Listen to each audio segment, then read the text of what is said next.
Sino? Magising naman. Huwag lang magising ang aming Chimayo. Tingnan mo, galing Ips yan. Parang Ips movie yan ang kanyang face. Hindi unggo yan, aso yan ha. Hindi yan monkey, is aso yan.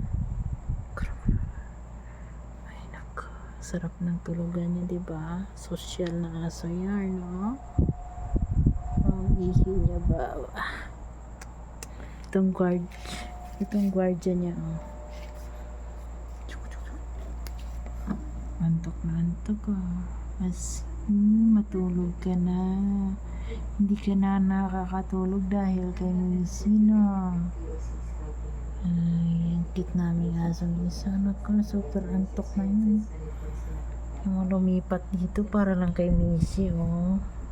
Guardiyahan niyang asong liit. Talaga naman si Kuya Haro. Ang bait-bait naman ang aming poging batang yarn. Good night, Harurut. But. Ay, super antoy. Hindi natutulog pag-araw, no?